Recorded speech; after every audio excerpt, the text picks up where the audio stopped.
지난주에 그 중풍병자 한 그 사람이 제삼을 받고 고침을 받고 하는 그런 일을 우리가 성경을 통해서 확인하면서 우리가 무엇의 중요성을 깨달았던가요?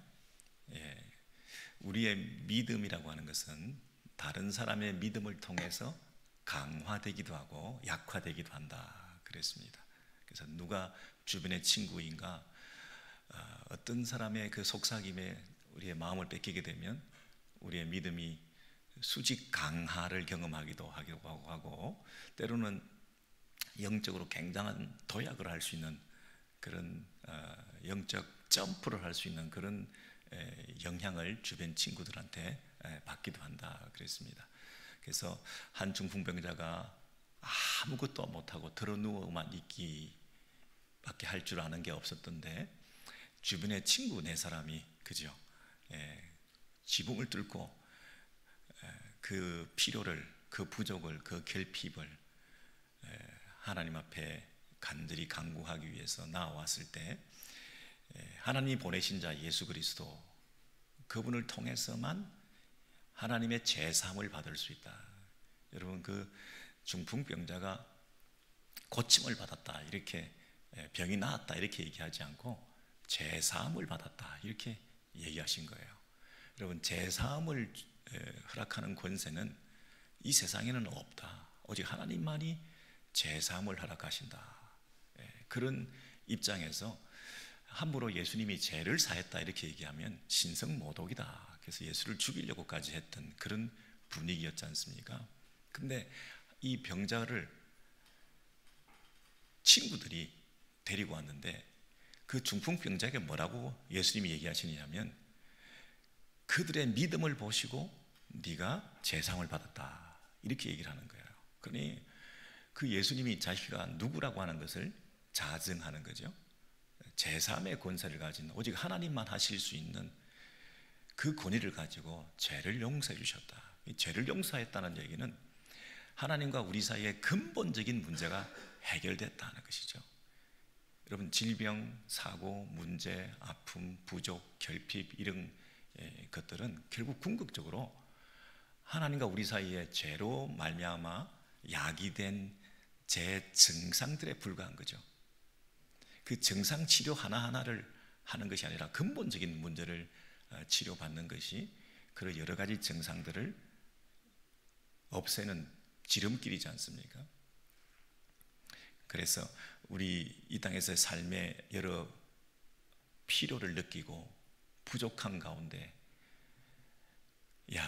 좀 풍족하게 여유있게 만족하게 내 니들을 다 채우며 살 수 있는 길은 없을까? 나는 이렇게 부족한 게 많은데 하는 그 제 증상들을 그때그때 임기응변으로 해결하고 처리하는 문제보다는 하나님과 우리 사이에 있는 그 근본적인 문제들을 회복하게 될 때 눈독듯이 그런 문제들이 하나님의 때에 하나님의 방법으로 처리되고 해결되어가는 하나님 한 분만으로 만족해야 할 줄 아는 이런 전천후적인 신앙을 우리가 회복하지 않으면 비가 오면 비가 오는 대로 힘들고 눈이 오면 눈이 오는 대로 힘들고 바람이 불면 바람이 부는 대로 힘들고 이렇게 여러 주변 환경과 상황에 따라 흔들리는 그런 믿음 말고 우리가 전천후적인 그런 믿음을 가질 수 있느냐 이게 우리 신앙생활의 비결이다 그랬습니다.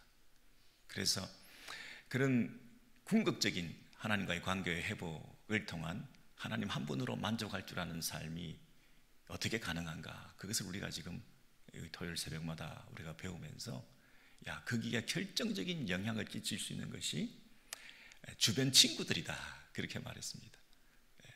친구들이 다른 방법이 있다면 다른 용한 의사를 찾아가든지 아니면 또 다음 해를 기다리든지 뭐 이랬을 텐데 지붕을 뚫고 들어갔다는 얘기는 한 가지 길로서 예수를 인식한 게 아니라 유일한 길로서 예수를 인식한 것이다.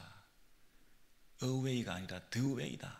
그리고 지금이 아니면 안 된다라는 절박성과 다음으로 미룰 수 없다고 하는 그 마지막 기회라고 하는 그런 간절함을 가지고 우리가 예수를 믿고 예수를 만나고 예수를 의지하고 하지 않으면 이런 은혜를 체험할 수 없다는 거예요. 여러분, 제일 나쁜 습관이 뒤로 미루는 것이다. 다음에도 기회가 있을 것이다. 여러분, 즉각적 순종이라고 하는 것이 가지는 그 영적 비장함, 이런 것들이 우리에게 필요한데, 사탄이 늘 우리를 꼬이는 것은 뭐냐면 다음에 해도 된다. 그래서 우리가 헌신을 결단했다든지, 우리가 선교에 대한 관심이 있다든지, 우리가 구제에 대한 마음을 주셨다든지, 누군가를 섬기고 싶다든지, 이렇게 했을 때 그 즉각적으로 순종할 수 있는, 뒤로 미루지 않는 그런 투명하고 열정을 가진 그런 순종의 자세가 없이는 우리는 늘 이 하나님의 은혜와 특별하신 하나님의 섭리를, 우리 인생에 개입하시는 그 손길을 경험하기가 참 어렵다는 것입니다. 믿음으로 한번 순종할 때 그 신앙의 헌신의 발걸음을 한 발짝 내디뎠을 때, 그때 요단강도 먹게 되는 것이고 홍해도 스탑하게 되는 것이고, 그 다음에 나를 통해서 그 뒤에 많은 사람들이 구원의 도강을 통해서 가나안을 체험할 수 있는 그 첫 걸음, 이게 너무너무 중요한 거예요. 그런 면에서 여러분, 신앙의 선배들이 어떤 공동체에서 어떤 리더십을 가지고 그 믿음의 결단을 보였느냐 하는 것이 그 공동체 전체의 신앙의 수준과 결정적인 영향을 끼치는 것이기 때문에, 우리는 다윗이라고 하는 인물이 여호와는 내 목자가 되셔서 나는 부족함이 없다, 이 한마디 문장을 가지고 오고 오는 세대에 지금까지 수많은 그 후배들한테 하나님 한 분으로 만족할 수 있는 이런 큰 본을 보였기 때문에, 우리는 어떻게 하면 우리도 이러한 삶을 살 수가 있나. 다윗이 부족한 건 천지였을 텐데 어떻게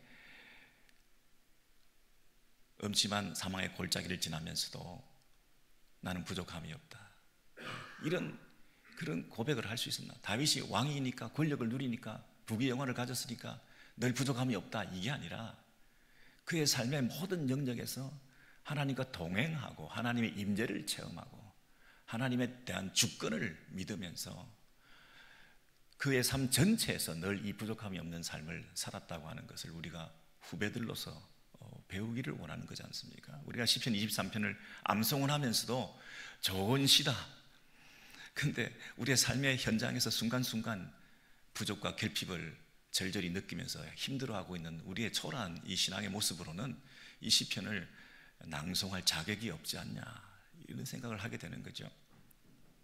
그래서 주변 친구들, 또 공동체에 좋은 영향이 있는 지도자들, 그리고 집안의 남편으로서, 집안의 부모로서, 교회 목사님, 장로님들로서 가지고 있는 그들의 이 믿음의 자세와 태도라고 하는 것이 결정적으로 중요한 역할을 할 수 있다는 것을 생각할 때, 여러분 한번 남은 인생은 다른 거 다 내려놓으시고 일상생활 가운데서 감사를 회복하시고 하나님 임재 가운데 충만함을 느끼시면서 내 안에서 정말 부족함이 없다, 그냥 자기 체면, 자기 암시로 부족함이 없다, 부족함이 없다, 이게 아니라 내 안에 충만함을 느끼니까, 하나님 임재를 경험하니까 진짜 부족함이 없다.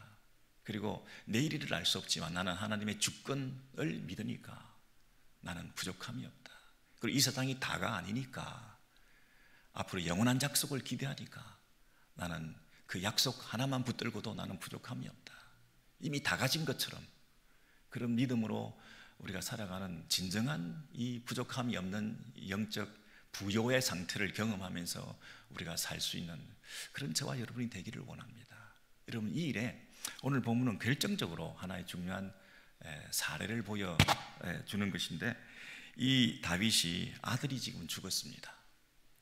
근데 아들이 죽기 전에 얼마나 기도를 했는지 모릅니다. 금식을 하고 엎드리고 밤새도록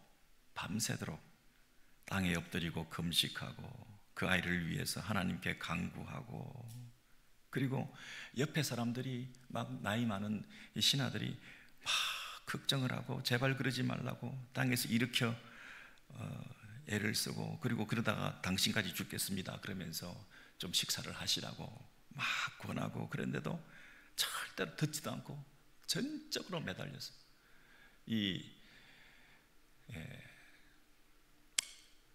다윗이 여러분 다른 것도 아니고 사랑하는 아들이 지금 죽어가고 있는데, 그것이 가지는 마음의 상실감, 또 이 아이가 죽었을 때 가지게 될 그 아픔, 그리고 이 아이가 지금 건강하지 못하다는 사실 때문에 가지는 나의 이 부족 상태, 이거 뭐 다른 물질이나 다른 뭐 돈이나 이런 게 아니라 아들의 생명이 지금 너무너무 절실하고 안타깝고 고통스러워서 하나님 앞에 매달리면서 이 부족의 상태를 해결해 달라고, 나의 이 마음의 공허한 상태를, 이 불안한 마음들을, 이 아들이 없어졌을 때 내가 가지게 될 그 아픔에 대해서 여러분 너무너무 애절하게 부르짖고, 이 세상에 이 사람보다 더 부족함이 있는 사람이 있을까 싶을 정도로 금식하고 매달리고 했던 이 다윗이, 세상에 아들이 죽고 나니까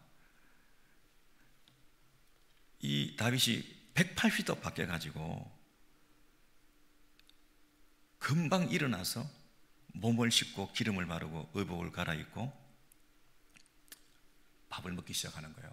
다윗이 다시 먹기 시작한다는 거예요. 그러니까 이 부하들이 생각할 때 너무 어이가 없는 거죠. 어떻게 이럴 수가 있냐, 너무 어이가 없어가지고 신하들이 말했습니다. 살았을 때 그를 위해서 금식하고 우시더니 죽었으면 더 금식하고 울고 그래야 되지 않습니까? 죽은 후에 어떻게 일어나서 잡수시고 이러시는 게 정말 이해가 되지 않습니다. 이렇게 얘기를 한 거죠. 여러분, 아플 때는 그래도 살아있는 건데, 죽어갈 때는 그래도 숨을 쉬고 있는 건데, 이제 죽었으면 완전히 상실되고 더 결핍을 느끼고 더 부족해가지고 더 절절하고 더 뭐라 그래요? 참척의 고통이라고 그래요. 참척.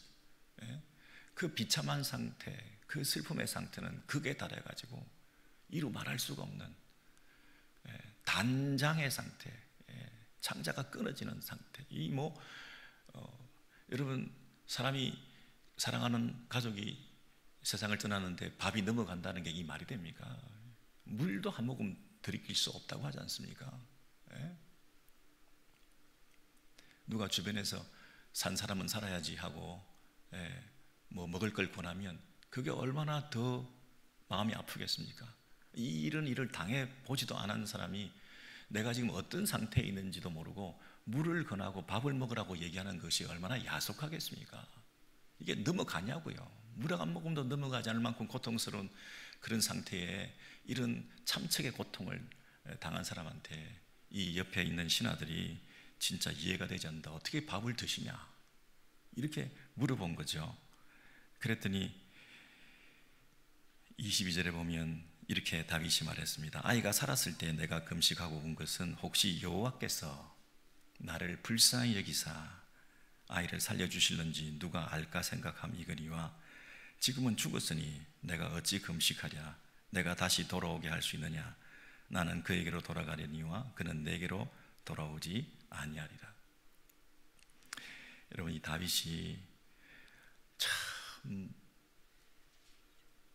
우리로서는 잘 이해가 되지 않는데요, 마치 이 전기가 끊어진 상태에서, 플러그가 뽑혀진 상태에서 아무 기능을 할 수 없는 전자제품, 전자기기처럼 아무것도 못하는 상태에 있었는데, 플러그가 다시 꼽혔을 때에 온갖 기능을 하고 불이 반짝거리고 모든 펑션이 정상이 되었던 게 순식간에 이 시프트가 이렇게 쉽게 바뀐다는 게 이 가능한 일입니까? 이게 점진적인 과정이 필요하고 조금 워밍업이 필요하고 이 사람이라는 게 이렇게 좀 서서히 이렇게 되는 것이 당연할 것 같은데, 이 하나님의 어떤 그 동력이라는 거, 하나님의 주권이라고 하는 거, 하나님의 임재라고 하는 거, 이런 것들을 온이 되니까, 꼽히니까 플러그가 그 하나님께 결합이 되고 결속이 되니까 갑자기 하나님의 그 부요가 몰려오는데 이게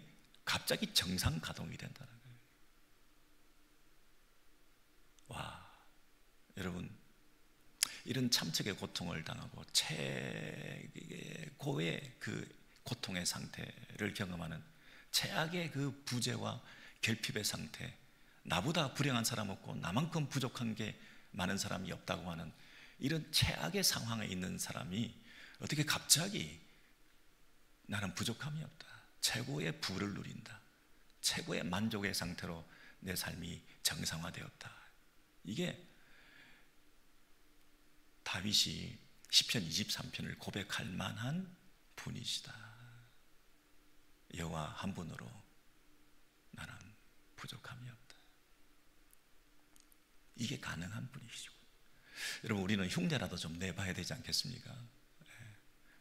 이런 어려움을 당하면 이건 최소한 1년짜리 예배를 등한히 할 수 있는 티켓을 받은 거나 마찬가지예요. 이 정도 어려움을 당했으면 나는 봉사나 섬김이나 이것은 당분간 쉬어도 충분히 어떤 사람도 함부로 말할 수 없는 그런 쿠폰을 받은 거나 마찬가지라고 생각할 텐데요. 이게 바로 온이 된다는 게 하나님 그분 한 분으로 만족할 수 있다고 하는 이 신앙의 그 깊이를 드러내는 거라고 생각이 돼요. 여러분, 결정적으로 오늘 그 본문에 보시면 20절입니다. 12장 20절을 다시 보시면요, 다윗이 땅에서 일어나 몸을 씻고 기름을 바르고 의복을 갈아입고 여호와의 전에 들어가서 뭐 했다고요? 경배하고 왕궁으로 돌아와 그랬습니다. 여러분, 결정적으로 여호와의 전에 들어가서 경배했다. 예배를 통해서 하나님의 임재를 체험했다. 하나님의 주권을 신뢰했다. 내가 어떻게 할 수 있는 길이 방법이 없다. 그분이 하신 일이다. 혹시 내가 금식함으로 여호와께서 나를 불쌍히 여기셔서 아이를 살려주실런지 누가 아느냐? 혹시 하나님께서 그렇게 하실 수 있다는 그 주권에 대한 신뢰. 그런데 지금 아이가 죽었기 때문에 내가 어떻게 그 아이를 다시 돌아오게 할 수 있냐? 하나님께서 하신 일, 그리고 앞으로 나는 그에게로 가려니와 23절에 보시면 그는 내게로 돌아오지 않아. 나는 앞으로 그에게로 가련다. 그 말은 이 세상의 죽음이 끝이 아니다. 앞으로 다시 만날 소망 가운데 끝이 아니다. 끝은 끝내 끝이 아니다. 끝은 시작에 불과하다. 우리는 죽어도 인생은 한계가 있어도 하나님은 무한하신 능력과 영원한 세상을 친히 인도해 가시는 분이시다라고 하는 하나님에 대한 신뢰를 회복한 거죠. 여러분, 우리는 이 땅에서 뭔가를 채워지고 만족을 얻고 손에 잡히고 해야 부족함이 없다라고 하는데 영원을 바라볼 수 있는 거잖아요. 영원에 잇대어 살아가는 사람들이잖아요. 부활신앙을 가진 사람들이잖아요. 그러니까 이 땅에서 최악의 어려움을 당했다고 하는 그 사실 때문에 절절히 애끓어하고 고통하면서 나만큼 불행한 사람 없다라고 그렇게 초라한 표정을 지으면서 그렇게 마치 세상을 다 포기하고 잃어버린 것인 양 아파하면서, 심지어 그것이 가장 사랑하는 가족이라 할지라도, 내가 가장 아끼던 애장품이라 할지라도, 내 삶의 원천이요 나의 은밀한 기쁨과 자랑의 근거였던 그 어떤 것들을 다 상실한다 할지라도, 여러분, 하나님의 주권을 인정한다. 이거 정말 위대한 거죠. 그리고 예배를 통해서 하나님의 임재를 통하여 내 안에 그 충만을 경험하게 된다. 예배 자리에 여러분 오늘도 나오셨는데요, 예배를 통해서 하나님과의 관계를 다시 회복하시고, 그리고 죄 문제를 해결할 때 이것이 부요를 경험하는 지름길이다.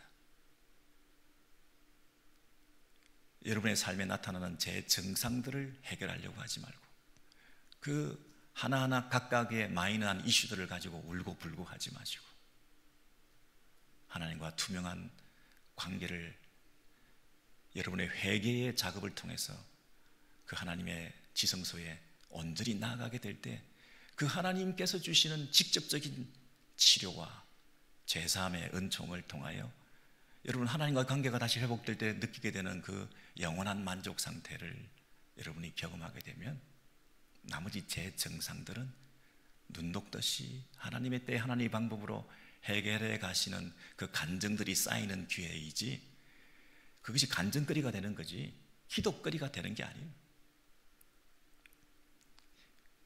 다윗 그는 정말 시편 23편을 고백할 만한 그런 시프트를 이렇게 변환시키는데 아주 위대한 인물이었다. 여러분 한 사람이 어떤 신앙을 가지냐에 따라서 그 공동체 전체의 믿음이 격상될 수 있다. 다윗이 이러한 믿음을 보임을 통해서 그 주변 신하들이 그 나라의 백성들이 얼마나 여호와는 나의 목자가 되시면 부족함이 없는 것이구나 하는 것을 몸소 경험하고 본받고 따라갈 수 있었겠습니까? 교회 목사와 장로들이 어떤 믿음을 보이느냐, 우리 부모들이 어떤 믿음의 상태의 그 고상함을 나타내 보이느냐, 최악의 경우에서 예배를 통하여 최고의 슬픔을 당했는데도 하나님 앞에 엎드려 경배하는 모습을 통해서, 그리고 더 이상 슬퍼하지 않고 다시 밥을 먹는 일상의 삶을 회복하는 그 모습이 얼마나 자녀들에게 도전이 되겠냐. 하나님 살아계시구나. 하나님 살아계셔서 지금도 우리의 삶을 책임져 주시고 우리의 문제를 해결해 주는 그런 정도가 아니라 우리의 내면의 깊은 곳에 있는 감정까지도 다스릴 수 있고 내 마음의 그 우울함과 내 속에 있는 깊은 상처까지도 치료하실 수 있어서 내 마음의 건강도 회복해 주시고 내 육신의 건강도 회복해 주시고 내 문제도 해결해 주시는 참 좋으신 하나님이시구나. 그분에 대한 예배와 찬양이 회복될 때에 여러분 그분이 영광을 받으시고 또 한 번 우리에게 부족함이 없는 하나님의 그 임재의 충만을 통해서 우리의 삶에 살 소망과 용기를 얻게 되는 이런 선순환이 일어나는 그런 저와 여러분의 삶이 되시고 좋은 모범이 되시고 신앙의 선배들이 되어 가시는 저와 여러분의 삶이 되시기를 소원합니다.